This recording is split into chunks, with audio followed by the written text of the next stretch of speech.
একটা বাচ্চার কাছে তার মা হলো বিশ্বাস, ভরসা আর সাহসের জায়গা। কিন্তু সেই মা কখন সেই বাচ্চাটির কাছে বাবার বউ হয়ে যায় জানেন? তাহলে চলুন দেখে নিন এই ভিডিওটা।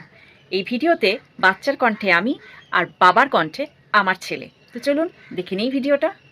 বাবা, এই বাড়ি ছেড়ে আমি চলে যাচ্ছি, চিরকালের মতো বিদায়। কি? ছেড়ে চলে যাচ্ছ? তুমি কোথায় যাচ্ছ মাই লিটল ড্রামা কুইন? দূরে, অনেক দূরে চলে যাচ্ছি, কারণ তোমার বউ অনেক বেশি। আমার বউ? তুমি বলতে চাইছো তোমার মা? হ্যাঁ, তোমার বউকে নিয়েই আমার প্রবলেম। সে আমাকে টিভি দেখতে দেয় না, সব সময় বলে হোমওয়ার্ক করো, বই পড়ো। ও নো! তাহলে কি তোমার মা হোমওয়ার্কের দানব হয়ে যাচ্ছে আবার? হ্যাঁ, একটা বড় দানব।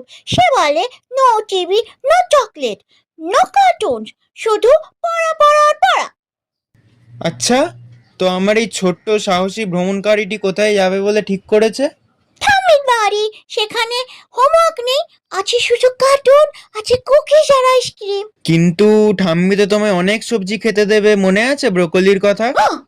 জানো তো, খাবার প্লেটে সবুজ গাছপাতা আমি পছন্দ করি না। তাহলে তো তোমার এখানেই থাকা উচিত। আমি তোমার মায়ের সাথে কথা বলবো, মা যেন নিজেকে দানব না বানায়। তুমি প্রমিস করছো? তাহলে প্রথমে কার্টুন দেখতে দেবে, তারপর হোমওয়ার্ক করতে বলবে। ইয়েস বস, নতুন নিয়ম, প্রথমে কার্টুন তারপরে হোমওয়ার্ক। ঠিক আছে পাপা, তাহলে আমি থেকে যাচ্ছি, কিন্তু মা চলে এলে আমাকে তোমার পেছনে লুকিয়ে নিতে হবে। ঠিক আছে, কিন্তু মা যদি আমাদের ধরে ফেলে তাহলে আমরা দুজনে মিলে হোমওয়ার্ক করব। হা হা হা, না পাপা, তুমি করবে হোমওয়ার্ক, আমি কার্টুন দেখবো। হা হা হা।